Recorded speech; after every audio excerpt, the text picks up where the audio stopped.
Domingo passado nós meditamos a respeito de uma série de mensagens que o Senhor tem me dado. E nós falamos sobre a necessidade de nos conhecer. Tá certo? Eu acho que ficou bem claro a importância de se conhecer, né?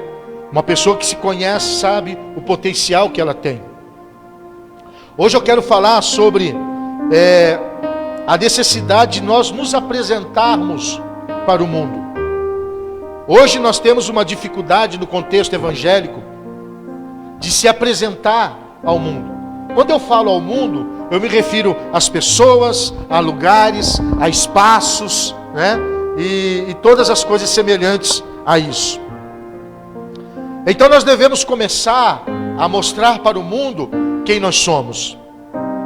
Eu louvo a Deus porque a igreja ela tem sofrido um pequeno despertamento espiritual. Eu não diria que é um grande despertamento, mas já é o princípio de um despertamento espiritual. Há 2 anos para cá, a igreja começou a buscar com mais intensidade. A igreja começou a se mostrar. As pessoas de bens começaram a aparecer, né? E eu louvo a Deus por isso, mas ainda não é a essência daquilo que nós devemos ser. Tá certo? A Bíblia diz em Esther capítulo 2, versículo 17, acompanha comigo aí. Diz assim: ora, o rei gostou mais de Esther do que de qualquer outra mulher. E ela foi favorecida por ele e ganhou a sua aprovação mais do que qualquer outra mulher no reino. Então ele colocou uma coroa real e tornou-a sua rainha. Guarda bem esse texto que daqui a pouco a gente volta nele. A nossa preocupação de apresentar a nossa real identidade. Em algumas situações, o que verdadeiramente aparece não é aquilo que deveria aparecer. Principalmente quando alguém é confrontada a um trabalho, um emprego, ou alguém na rua, ou alguma coisa semelhante. Algumas pessoas revelam de fato a sua natureza. Isso acontece até mesmo com evangélicos. Às vezes, acontece alguma coisa com o irmão, e aí o irmão tem uma reação que você não esperava aquela reação. Aí você vai embora para casa pensando, fala, gente, eu achava que eu conhecia o irmão, mas, meu Deus, eu não conheço. Porque ele esboçou uma reação que nós não conhecíamos. A nossa reação, ela jamais pode ser o contrário daquilo que nós estamos aprendendo. Mesmo que o nosso temperamento seja difícil. Eu, por exemplo, sou uma pessoa de temperamento muito difícil. A minha esposa que o diga. Meus filhos que o digam. Eu sou muito exigente em algumas coisas. Às vezes até chato ao extremo. Tá certo? É o meu temperamento esse. Mas isso não é motivo para eu aproveitar das pessoas. Eu tenho que orar para Deus cada dia me dar mais domínio para que eu possa mudar. Para que é lógico, a convivência comigo também não é tão assim difícil, irmãos. Não é isso que eu estou dizendo. Mas assim, para que eu possa melhorar mais a minha convivência, principalmente com aqueles que estão ao meu lado, com a minha família. Então eu preciso me reparar, mudar algumas coisas na minha vida. E você também precisa, todos nós precisamos. Lembra que eu disse na mensagem passada, ninguém é perfeito? Que se alguém quiser ser perfeito, já está errado, porque de perfeito não tem nada. Tá certo?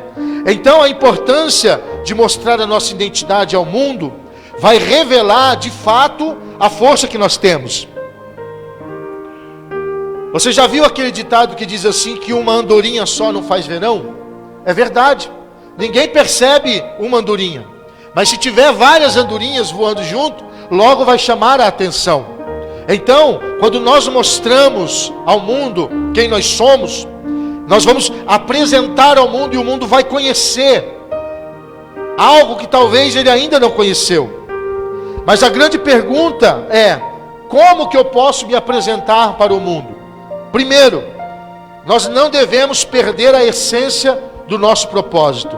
Agora sim nós vamos voltar lá onde nós lemos no texto de Esther, capítulo 2, versículo 17.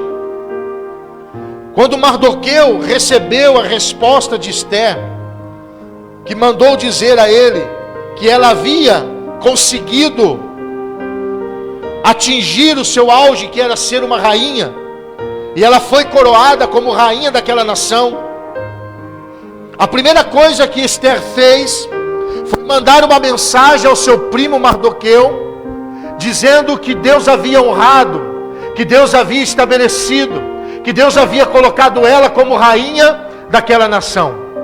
Perceba bem a resposta que o seu primo concede a ela.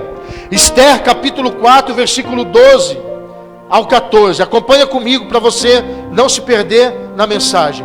Olha o que o seu primo Mardoqueu, que ao mesmo tempo que era seu primo, também era seu pai, porque ele adotou Esther, que o seu nome na realidade era Radassa, tá certo? Ela era uma órfã, e ela foi adotada pelo seu primo, e ele criou ela como seu pai, mas na realidade ele era o seu primo. Olha o que ele diz para Esther: não pense que pelo fato de você estar no palácio do rei, de todos os judeus só você escapará, pois se você ficar calada nesta hora, socorro e livramento surgirão de outra parte da parte do Senhor para os judeus, mas você e sua família e a família de seu pai morrerá.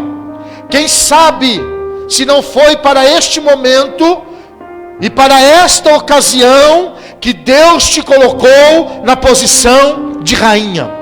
Você está entendendo? A primeira coisa que nós devemos fazer para nos apresentar para o mundo é não perder a essência do nosso propósito. Esther tinha um propósito. Qual o propósito, pastor? Vou ser bem rápido na introdução. Os judeus estavam sofrendo um ataque, pessoas querendo extinguir aquela raça da nação, pessoas querendo matar os judeus. Então um decreto ia ser decretado, aonde os judeus em determinado dia todos deveriam ser mortos, e os judeus estavam preocupados com isso.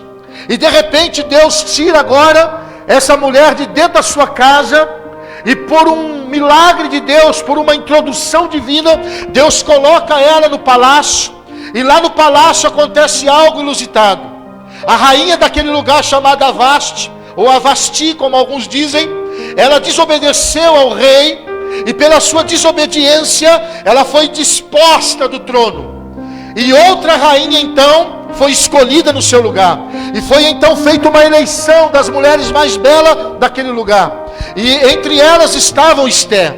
E ela então foi favorecida pelo rei. É o texto que nós lemos aqui no capítulo 17. Aonde o rei gostou de Esther mais do que qualquer outra mulher. E ela foi favorecida perante o rei, e ele colocou em sua cabeça uma coroa real e tornou-a rainha daquela nação. Após receber este milagre, ela então olha para este milagre, e no seu coração ela sabe que por trás deste milagre existe um propósito. A questão de nós nos mostrarmos para o mundo é a preocupação que nós devemos ter de não perder o nosso propósito. As pessoas perdem o propósito muito facilmente. Elas perdem o seu propósito por várias situações. A Bíblia ainda diz assim em Jeremias 29:11, diz assim: porque sou eu que conheço os planos que tenho para ti, diz o Senhor, planos de fazê-lo prosperar e não de causar dano, plano de dar-te esperança e um futuro abençoado. Então Deus, ele tem esse interesse de nos abençoar.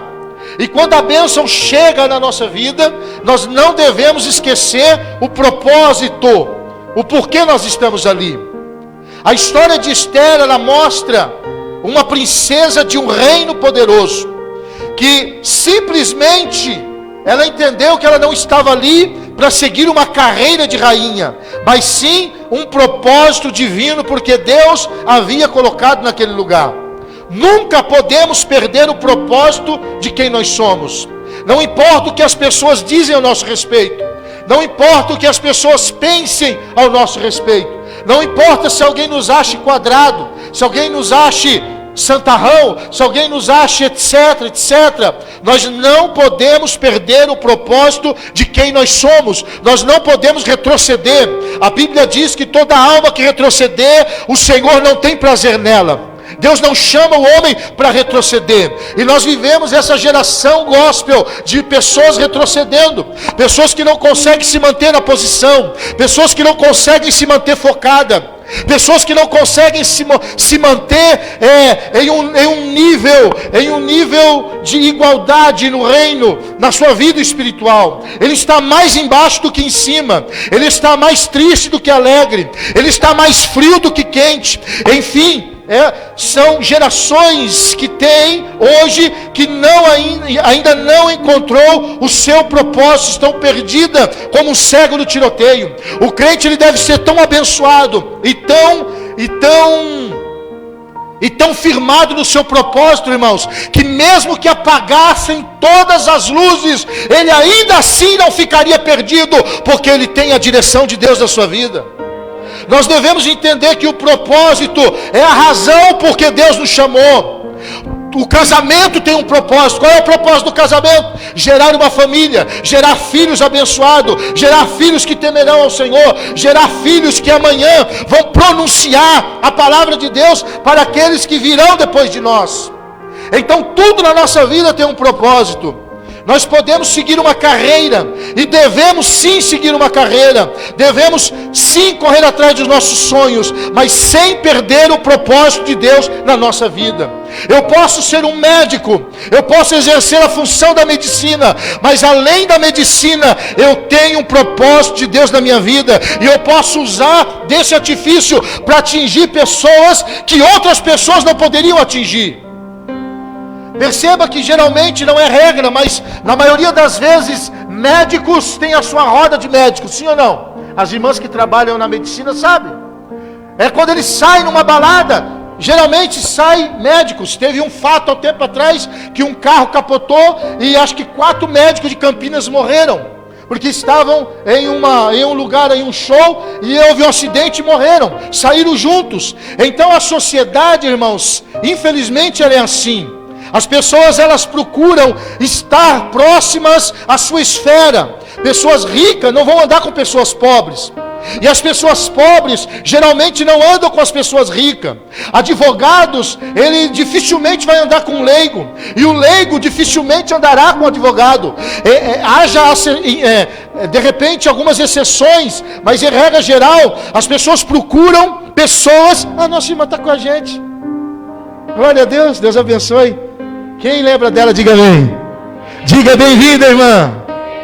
Deus abençoe, viu, em nome de Jesus. Nos perdoa por não ter visto antes, tá bom? Mas a irmã faz parte dessa casa, faz parte dessa história, amém? O esposo está bem? Aleluia, glória a Deus. Manda um abraço para ele, tá bom? Então, queridos, preste atenção. O fato de nós termos um propósito não nos impede de ter um crescimento na vida pessoal. Eu disse médico, mas pode ser um advogado, pode ser um professor, pode ser qualquer função que nós estivermos. Nós temos que entender que nós não estamos ali só para isso.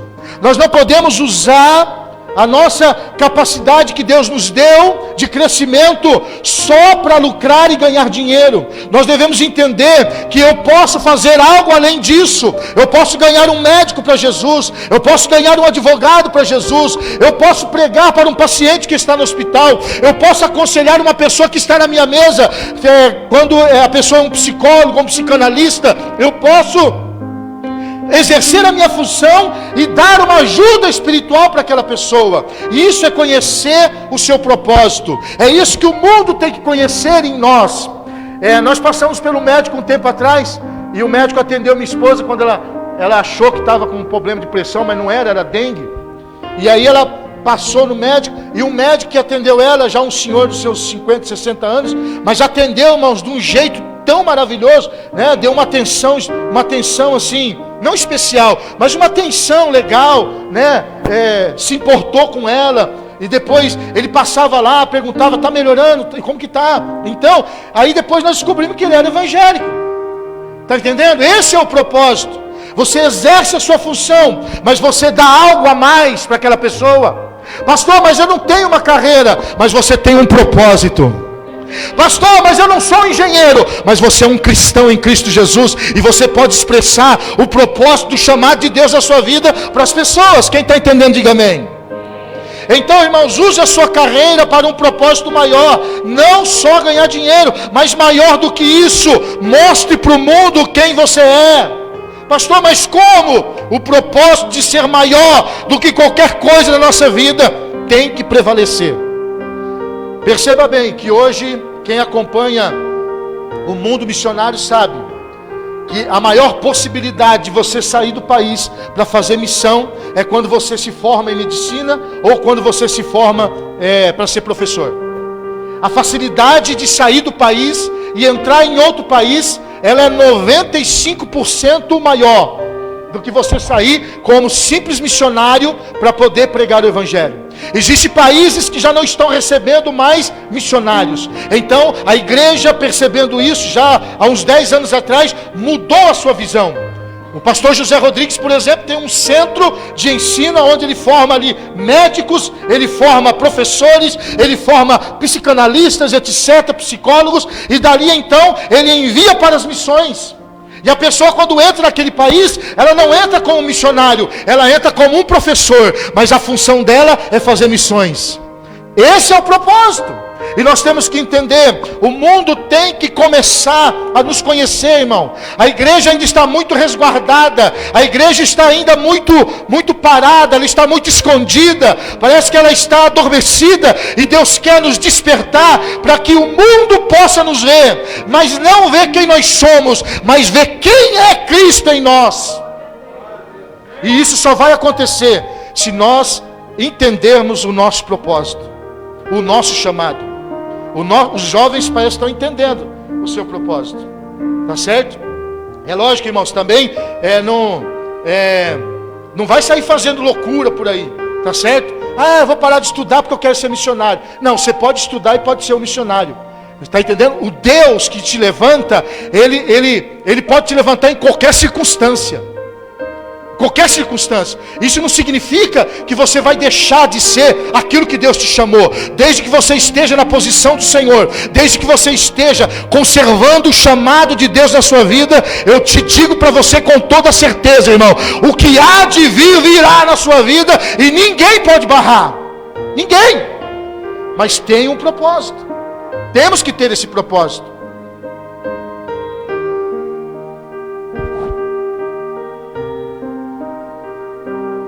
O propósito deve ser maior do que qualquer coisa, maior do que o dinheiro,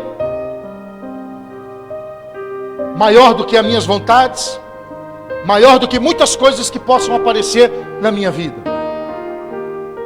Pessoas que não preservam o seu propósito, elas trocam o seu chamado por algo material. Por exemplo, pastores, não muitos, mas alguns, eles trocam o seu chamado para se tornar homens prósperos. Eles trocam o seu chamado para se tornarem homem rico. Eles trocam o seu chamado por uma política. Eles trocam o seu chamado para ser um vereador. Nada contra. Pode, só não pode ser pastor e vereador. Eu não sou muito fã disso. Ou é pastor ou é vereador. Os dois não dá para ser, irmão. Deus nos chamou a gente para ocupar todos os lugares. Deus nos chamou para ocupar um lugar. O propósito de Deus é nos movimentar em um lugar. Então a pessoa tem que escolher. Aí a pessoa, ela é pastor, ela é vereador, ela é prefeito, ela é presidente, e ele ainda tem 3 ONG. Não dá certo, irmão. Você não vai fazer bem nenhuma coisa e nem outra. Está entendendo? Você não vai conseguir. Então não adianta. Quer ser um vereador? Seja um vereador. Mas você pode até ser chamado de pastor, mas você não vai poder exercer o pastorado, na minha opinião, porque não dá certo. Você não vai conseguir. Ou você é bom numa coisa, ou você é bom em outra coisa. Tá certo? É o meu modo de pensar. Não é uma doutrina, não é uma regra. É o meu pensamento. Se eu me lançasse para ser um candidato, eu ia passar a igreja para o pastor Sebastião dirigir, eu ia sentar no banco, ser um pastor auxiliar, mas não ia estar na direção do trabalho. Porque eu entendo que eu tenho que fazer aquilo que Deus me chamou para aquele propósito. E se nós entendemos isso, o mundo vai começar a nos conhecer. E através de nós, eles vão conhecer a Cristo. A segunda coisa que eu devo me preocupar, para me apresentar para o mundo. E quando isso acontecer, porque quando eu me refiro em apresentar, eu me refiro de bênção de Deus na nossa vida, de Deus nos levantar, de Deus levantar pessoas, de Deus levantar empresários, Deus levantar homens e mulheres de Deus, homens e mulheres formados em muitas coisas. Esse é o propósito, de Deus levantar. Mas além desse propósito, o mundo vai começar a me conhecer. Por exemplo, um doutor muito bom. Hoje tem pessoas que são conhecidas pela sua especialidade. Aquele cara é um cardiologista famoso. Então, o mundo vai conhecer ele como um cardiologista famoso. Mas através dele, ele tem que apresentar o propósito de Deus na vida dele para as pessoas conhecerem. Você sabe o que causa curiosidade nas pessoas? Quando uma pessoa é diferente dela. Quando alguém é diferente. Você pode ver isso em qualquer lugar. Os jovens, por exemplo, está dentro de uma sala de aula, de repente você vê uma pessoa ali, uma jovem ou um jovem, aí você fala, puxa, aquele jovem é diferente. Aí você vai querer de todo jeito descobrir por que ele é diferente, sim ou não? Sim ou não, irmãos? No trabalho, se tem alguém que é diferente, você vai ter curiosidade de saber por que aquela pessoa é diferente. Então a diferença, ela traz essa curiosidade. Se o mundo nos vê como uma pessoa diferente, vai causar curiosidade. Agora, se o mundo nos vê como ele é, não vai ter curiosidade nenhuma. Se as pessoas pecam e eu também pecam, então eu não estou apresentando o meu propósito. Se as pessoas erram e eu também erro, as pessoas não vão conhecer Deus através da minha vida. Eu não vou estar causando curiosidade sobre essas pessoas. A segunda coisa importante para nos apresentar para o mundo, e quando isso acontecer, nós não podemos perder a humildade. Tem gente que perde a humildade facinho. E tem gente que confunde humildade. Ele começa a andar rasgado para a rua, começa a andar com roupa velha, começa a andar descalço, vai na igreja de chinelo. Eu sou humilde. Presta atenção, a definição de humildade. Humildade é ter um senso de equilíbrio de si mesmo, sem buscar honra para si. Humildade é o contrário do orgulho. A pessoa humilde agrada a Deus. Romanos 12:3. A Bíblia ensina que o humilde será exaltado pelo Senhor. Jesus foi um exemplo de humildade, fazendo sempre a vontade de Deus. Entendeu o que é humildade? Humildade é exercer autoridade, mas ao mesmo tempo não se exceder acima dos outros. É você ouvir tanto o grande quanto o pequeno. É você dar atenção tanto para o rico quanto para o pobre.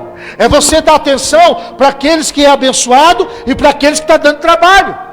Isso é ser humilde. Ser humilde não é escrever uma plaquinha na testa dizendo, eu sou humilde, eu sou humilde, eu sou humilde, e andar rasgado, andar sujo. Não, irmão, isso não é sinal de humildade, é sinal de relaxo. Humildade é você sempre colocar aquela pessoa acima de você. E Esther fez isso. Ela era uma pessoa humilde. Ela era uma pessoa normal a partir do momento da coroação, sim ou não? Não. Ela se tornou o quê? Diga, ela se tornou uma rainha. Ela já não era uma pessoa comum. Ela já não tinha mais obrigação de ouvir o seu primo, porque agora ela tinha autoridade sobre o seu primo. Ela tinha autoridade naquela nação. Ela tinha autoridade sobre as pessoas. Ela tinha autoridade sobre o seu próprio primo, que posteriormente era o seu pai. Ela tinha essa autoridade, mas ela se manteve humilde. E quando Mardoqueu mandou aquela mensagem a ela dizendo que o propósito dela estar lá era porque Deus usaria ela para salvar os judeus, ela entendeu esse propósito e ela foi humilde suficientemente para aceitar o conselho que o seu primo lhe havia dado. Pessoas que não são humildes, elas não aceitam conselho. Elas querem conselho, mas não aceitam. Elas querem conselho, Mas a hora que você dá o conselho, pastor, o que eu tenho que fazer para ser abençoado? Mas larga isso, larga aquilo. Aí ela não quer. As pessoas que não são humildes, elas não aceitam conselho. Dificilmente você vai conseguir aconselhar uma pessoa que não é humilde. Porque você já pregou para alguém que quer pregar para você? Já aconteceu isso comigo várias vezes. A pessoa está numa lama terrível. Você vai pregar para a pessoa, ela quer pregar para você. Esses dias postaram um vídeo, aí um irmão falou assim: olha, pastor, que coisa, o homem conhece tudo da Bíblia aqui, ó.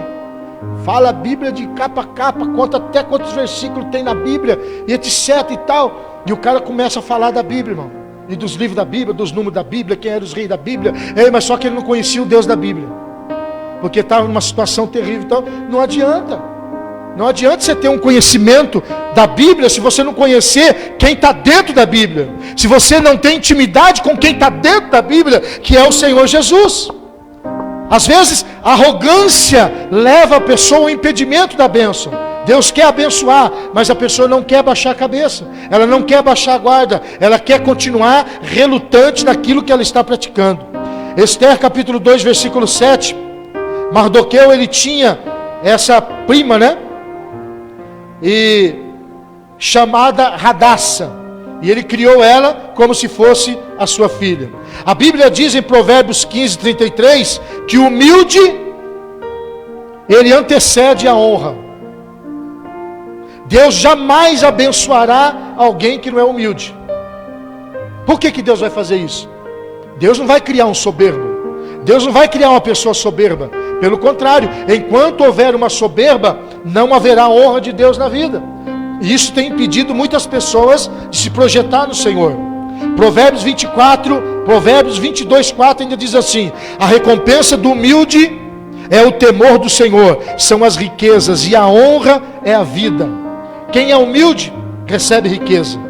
Quem é humilde, recebe honra. Quem é humilde, recebe vida. Nada faça por ambição. Filipenses 2,13. 1 Pedro 5,6. Portanto, humilhem-se debaixo da potente mão do Senhor, e no momento certo Ele vos exaltará. Esther sabia disso, e ela reconheceu, presta atenção, ela reconheceu a autoridade do seu primo sobre a vida dela, por estar no papel de pai. Mesmo sendo rainha, ela acatou a ordem, ela se subjugou à autoridade que ele tinha sobre ela no papel de pai. Se eu não me colocar debaixo de uma autoridade, eu não vou estar exercendo um papel de humildade. Eu não me refiro de autoridade só de pastor, eu me refiro principalmente da autoridade do Senhor Jesus. Você tem que estar debaixo da autoridade de Deus. Deus tem que ser a autoridade máxima na sua vida. E se a autoridade diz não, é não. Mas quando Deus diz não, a gente diz sim. Quando Deus diz não, a gente vai e desobedece. Quando Deus diz para, a gente continua. Quando Deus diz vai, a gente fica. Quando Deus diz fica, a gente vai. Está entendendo? A autoridade, a humildade é você se submeter debaixo de uma autoridade. No nível espiritual. Você tem que exercer. Se você desobedece ao seu patrão, o que vai acontecer? Ele é uma autoridade sobre a vida do Sebastião. A autoridade, ela vai gerar vida. A humildade vai gerar vida. Você pode ter até mais capacidade do que aquela pessoa. Uma vez eu me lembro que eu estava fazendo um serviço. Aí chegou o cara lá. O cara não sabia nada, irmão. Faz isso. Eu falei, nossa, está tudo errado. Pensando comigo, né? E aquela vontade de falar para ele, não, rapaz, mas assim não dá, querido. Não, assim não dá. Mas a autoridade ali era ele, não era eu. E eu fiz aquilo que ele mandou eu fazer. Porque o serviço não era meu. Eu tinha pegado o serviço terceirizado dele. Então ele era a autoridade. Agora, se eu não fosse humilde, eu poderia chegar até de repente no dono e dizer, está errado esse negócio aqui. Mas isso não é o papel de uma pessoa humilde. O papel é se submeter debaixo da autoridade. Terceira e última questão. Para se apresentar para o mundo, além de você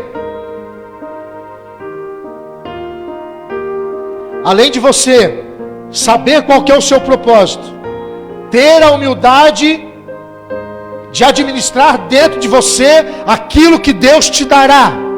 Você ainda tem que permanecer na essência do reino. Nós falamos, esse ano passado, nós lançamos uma avalanche aqui sobre o reino. Não perca a essência do reino. Olha o que Esther fez. Capítulo 4, versículo 15. Então Esther mandou uma resposta a Mardoqueu e disse: vai, reúne todos os judeus que estão em Suzã e jejuam em favor de mim. Não comam e não bebam durante 3 dias e 3 noites. Então as minhas criadas e eu jejuaremos com vocês. E depois disso irei ao rei, ainda que seja contra a lei. Se eu tiver que morrer, morrerei. Para você entender, antigamente uma rainha nunca, jamais, ela poderia comparecer diante do rei sem que fosse chamada.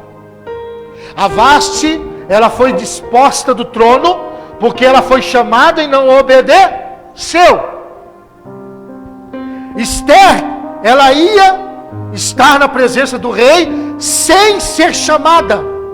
Quando nós temos a essência do reino, nós entendemos que existe uma autoridade que é maior do que esta administração que nós vivemos, do que as coisas terrenas que nós vivemos. Ela era uma rainha, ela tinha um poder adquirido, ela tinha uma autoridade adquirida, mas nem por isso ela perdeu a essência do reino. Ela sabia que existia alguém que era maior do que ela, existia alguém que era maior do que o rei, e esse alguém era Deus. E ela resolveu então buscar a presença deste Deus. O que nos falta é essa essência de reino, irmão.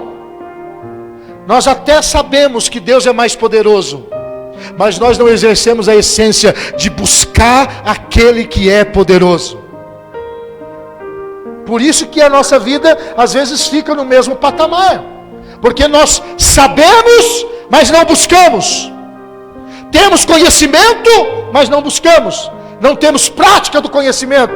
Esther, ela exerceu a essência do reino.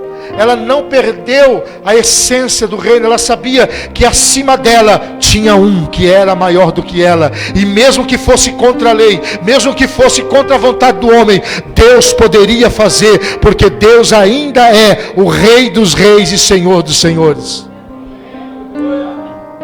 O coração é mais enganoso do que todas as coisas. Quem o conhecerá? Olha uma frase bonita para você. O segredo para pertencer ao reino é, antes de tudo, pertencer a Deus. Às vezes nós queremos até fazer as coisas para Deus, mas nós não pertencemos a Deus ainda. Deus não controla a nossa vida. Deus não ordena a nossa vida. Deus não é Senhor sobre a minha casa. Deus não é Senhor sobre o meu ministério. Eu faço o que eu quero, eu falo o que eu quero, eu vou onde eu quero, eu ajo do jeito que eu quero. Está errado. Deus ainda é o Senhor da nossa vida. Ele ainda é o Senhor. Ele ainda é Deus. Então presta atenção. Vou repetir de novo para você anotar. O segredo para pertencer ao reino é, antes de tudo, pertencer a Deus.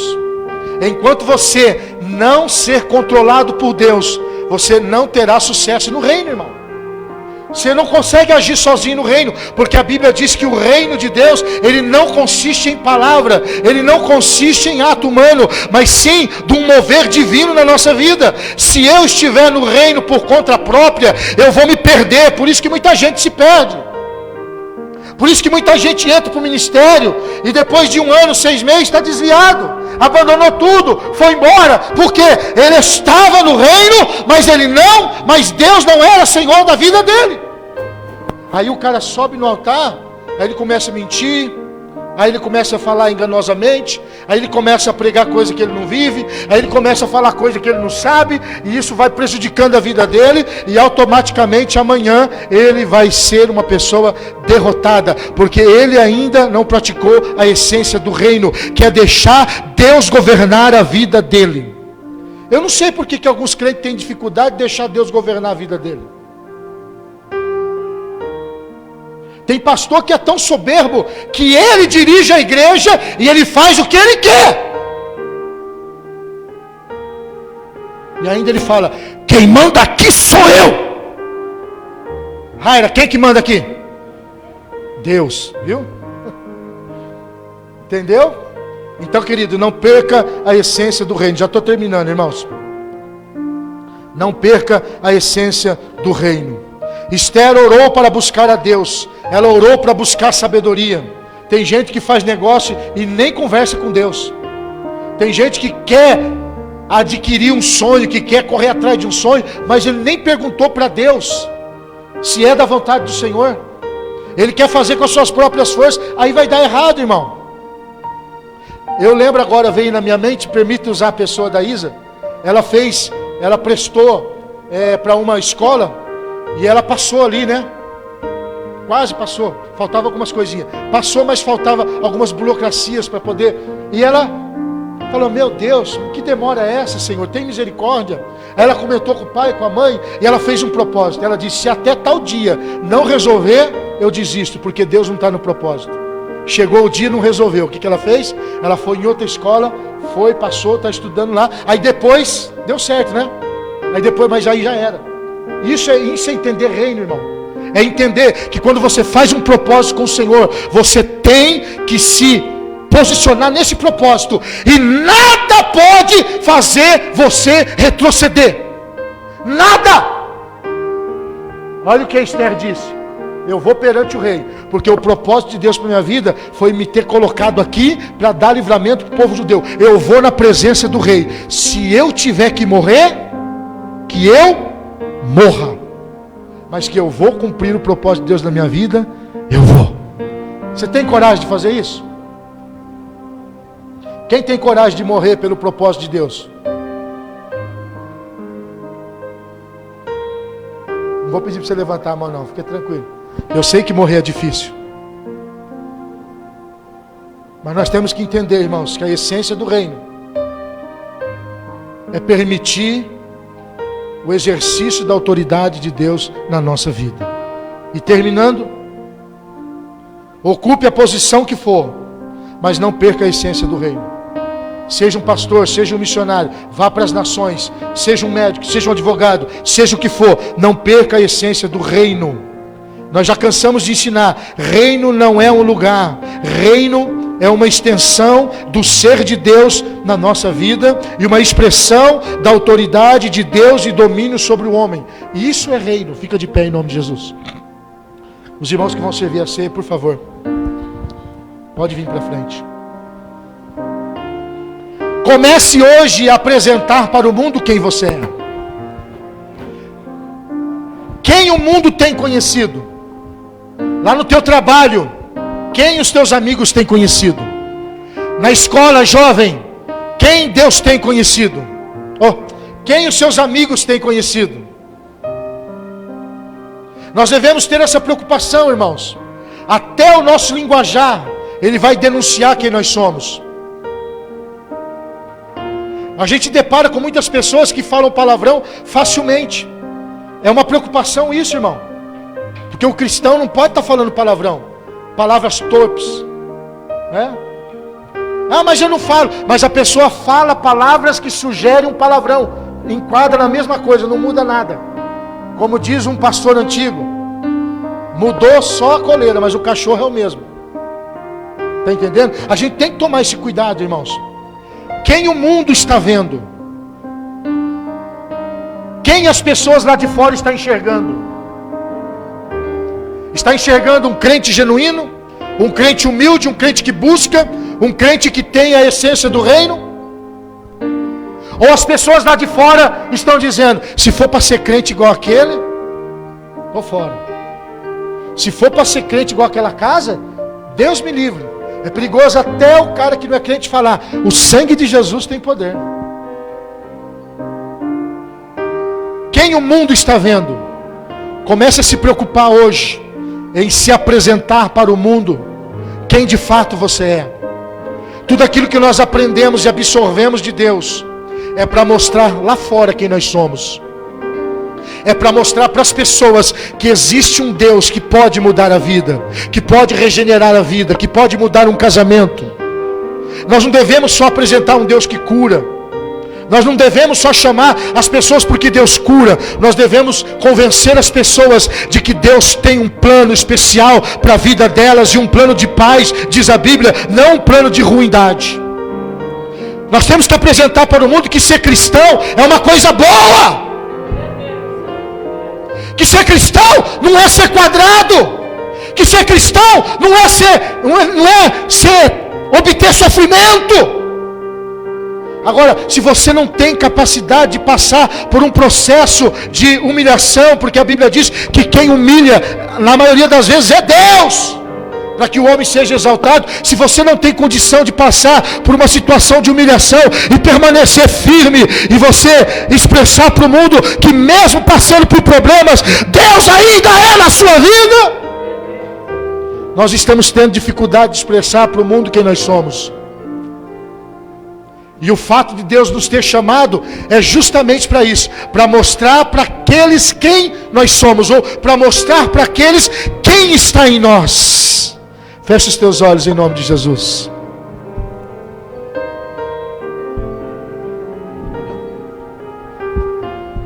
Senhor Deus, nos ajuda nesta noite, Pai. Ajuda-nos, ó Deus, a aceitar a responsabilidade de ser aquilo que o Senhor nos chamou para ser, Pai. Se o Senhor nos chamou para ser um pastor, seja um pastor titular ou um pastor auxiliar, um líder, um componente do louvor, um obreiro, uma obreira, um membro do corpo de Cristo, seja qual for a ocupação, que nós possamos honrar, Senhor, esse chamado da nossa vida, Pai. Que a essência que há no Senhor possa fluir em nós, porque a essência, ela é mais importante do que o produto. A essência é mais importante do que o produto, ou seja, o Senhor é mais importante na nossa vida. O que as pessoas têm que enxergar em nós é aquilo que nós somos no Senhor. Por isso que domingo passado nós aprendemos sobre descobrir quem nós somos, para que o mundo possa descobrir quem o Senhor é em nós. Nos ajuda e nos capacita, Senhor, nesta noite, Pai, em nome de Jesus.